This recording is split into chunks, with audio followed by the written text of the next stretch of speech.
আসসালামু আলাইকুম বন্ধুরা, আমি জাহিদ হাসান। তো আজকে আমরা যেটা নিয়ে আসলাম এটা অনেকে চিনেন। এটার নাম হলো স্বর্ণলতা। দেখেন এখানে কিন্তু অনেক স্বর্ণলতা আছে, ওই দিকে একটু দেখাও। দেখেন অনেক স্বর্ণলতা।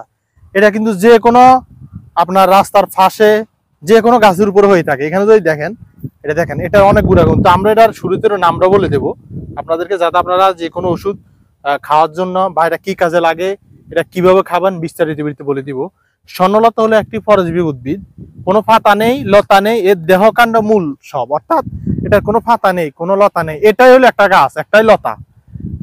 আচ্ছা, লতা হতে বংশ বিস্তার করে, সোনালী রঙের চিকন লতার মতো বলে এরূপ নামকরণ, অর্থাৎ এই জন্য এটা স্বর্ণলতা বলে। ঔষধি গুণ আছে, অনেক ক্ষেত্রে আশ্রয়দাতা, গাছের মৃত্যু ঘটিয়ে থাকে। অর্থাৎ আমি আপনাদের বলি, এটা একমাত্র গাছ যে তাকে আশ্রয় দিবে সে মৃত্যুবরণ করবে। দেখেন এই গাছটা দেখেন, এটা এখন জীবিত আছে, আমরা কিন্তু কয়েকদিন পরে এটা আর জীবিত দেখবো না, কারণ এই গাছ এদের মেরে ফেলবে। অলরেডি দেখেন অনেকগুলো গাছ এই মেরে ফেলছে, দেখছেন অনেকগুলো গাছ এই মেরে ফেলছে। আচ্ছা, এরপরে এই লতার হারেস্টিয়াম নামক শোষক অঙ্গ থাকে। শোষক অঙ্গের মাধ্যমে এটি পোষক উদ্ভিদ থেকে পুষ্টি উপাদান গ্রহণ করে। অর্থাৎ আপনার এটা একটা শোষক অঙ্গ আছে, এটা ছোট ছোট, এগুলো থেকে এটা পুষ্টি সংগ্রহ করে। আচ্ছা, এটা আমি ভিডিও ব্যবহার করবেন, এটার ঔষধি গুণাগুণটা বলে দেই। এটা হচ্ছে অরুচি ভাব দূর করা হয়। কারো মুখে যদি অরুচি দেখা দেয় বা খেতে ইচ্ছা করতেছে কিন্তু খেতে পারে না, তারা এটা সিদ্ধ করে পানি সেবন করলে অরুচি ভাব কেটে যাবে। এরপর মুখের ঘা সারাতে, মুখে ঘা হলে স্বর্ণলতা সিদ্ধ করে সেই পানি দিয়ে কুলকুচো করলে ঘা দ্রুত ভালো হবে। তারপর বায়ুনাশের সমস্যা হলে, পেটের বায়ুনাশের সমস্যা দেখা দিলে স্বর্ণলতার বীজ চূর্ণ করে খেলে উপকার পাওয়া যায়।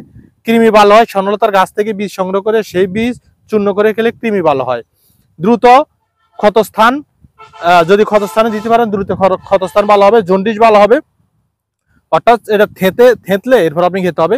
স্বর্ণলতার আরো উপকার, যেমন একটি বায়ুনাশক, পেট ব্যথা কার্যকর, জন্ম নিরোধক এবং কৃমিনাশক হিসাবে কাজ করে। তারপরে স্বর্ণলতার নির্যাস, ফ্যাট ফাঁপা, কোষ্ঠকাঠিন্য উপকারী।